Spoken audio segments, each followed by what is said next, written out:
Hey there, I am back with another deck review, and today we're going to be looking at Maestro III from Oath Playing Cards and designer Lotrek. Lotrek has been a mainstay in playing cards for years, and in that time he's produced some of the most ornate and luxurious designs that you'll see anywhere.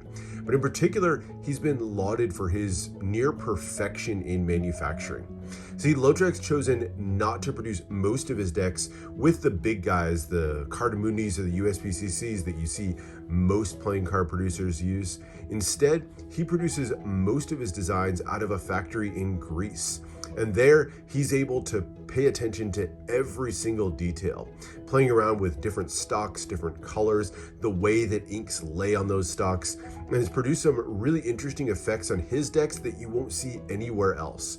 But in that time, even with all the attention paid to his manufacturing, he's really sort of had one knock with his decks, and that's the handling. And with Maestro III, this sort of represents a culmination of his efforts to address that one seeming flaw in his decks. See, for years, he's been working on a finish called Maestro that he applies to some of his decks. And this deck right here is meant as a little bit of a launch of the third version of that finish, hence the name Maestro III. He says this is his best handling finish yet. So very excited to see how he did with this one. Let's get into the deck.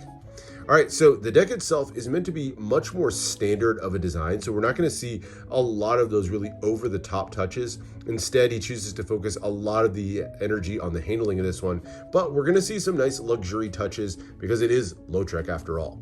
So starting with the tuck box, it's done on a matte red cardstock with two different colors of foil. You have the silver and the gold here, some very subtle embossing in a few areas to just give it a little bit of extra texture, and just simply has the name of the deck, Maestro III, with superior handling, poker-sized playing cards.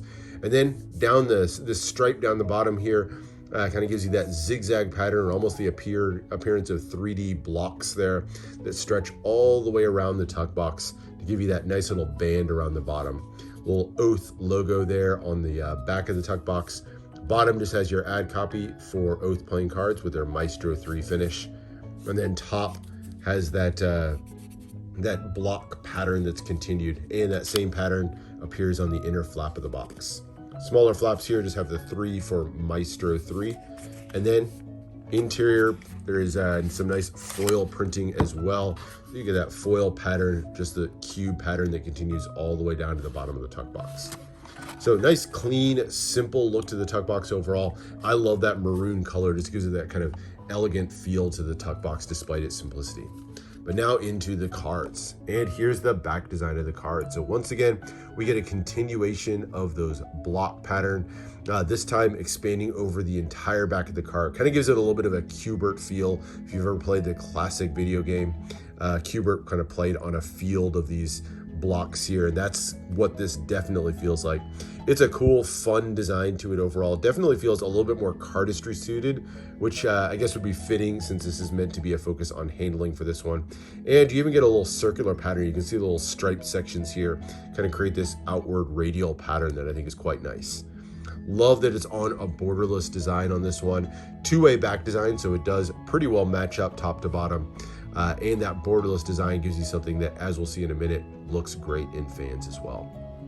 That silver that you see here, by the way, is a nice metallic ink, so you get a little bit of nice glow as you go through on the back design of the cards.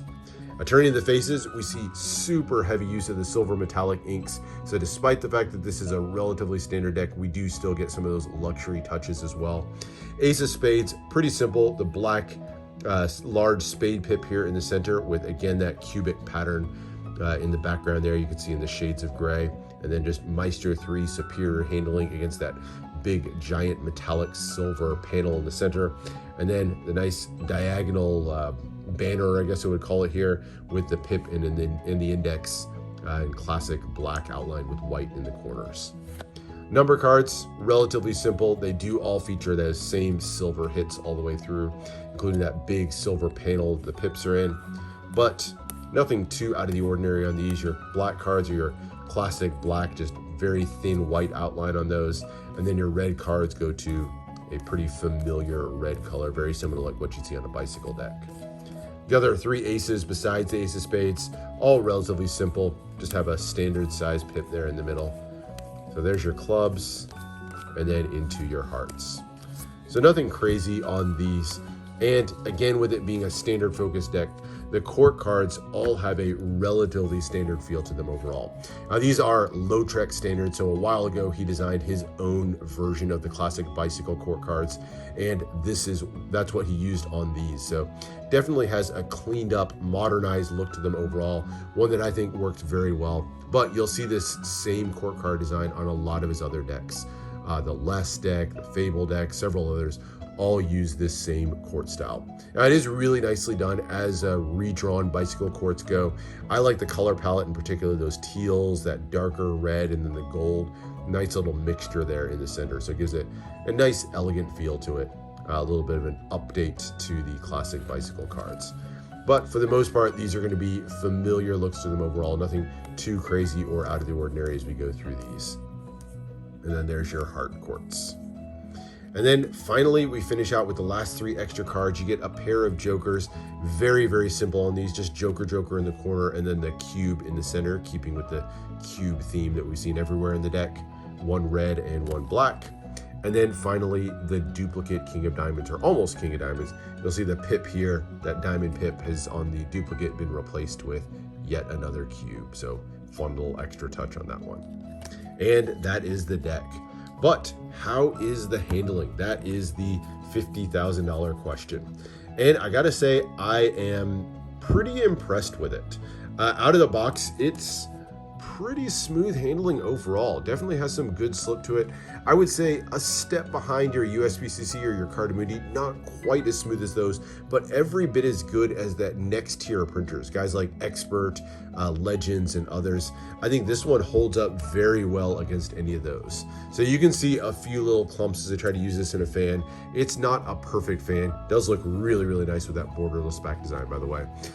And the stock that's used on these is a little bit thicker. Again, especially compared to like a nice crushed stock from USB-CC or Cardamundi, which I think are the best ones. So it means that, you know, if you're going to use this in certain moves, dribbles and springs and things like that, it's going to be a little bit harder to use. Not bad at all, but for me, I like a little bit thinner of a card. I think that to me holds back the handling a little bit. I'm definitely not a cardist, so I haven't handled these too much. I will say, just as a little bit of a precaution, I've seen a couple of people note that the handling on these deteriorates a little bit faster over time with heavier use. So if you use these a lot, you know, maybe it's the buildup of your oils, the oils from your fingers on the card or something like that. These may or may not hold up quite as well in handling for you over time. That said, you know, for a one-man shop and a guy that's not using one of the big printers, I got to say this is a really impressive effort with Maestro 3. So I think he's done an amazing job in evolving that finish over time to something that, especially if you're just using this for gameplay or something like that, is going to be more than sufficient and even good enough to use for, you know, cardistry or something like that, depending on how particular you are with the finishes on your cards. That said, really nice job on this one. Definitely an elegant standard feel to this one. Deck that I really like, and for a less expensive Lotrek deck, one that's absolutely worth a look. So I'll put a link down in the description if you want to pick one of these up for yourself. I think it's definitely one worth checking out, especially if you've been one of the ones who's been frustrated with handling of Lotrek decks in the past. But anyway, that's it for now. Hope you enjoyed. Make sure to subscribe for more deck reviews, more unboxings. Let me know what else you want to see, and I'll see you for the next one.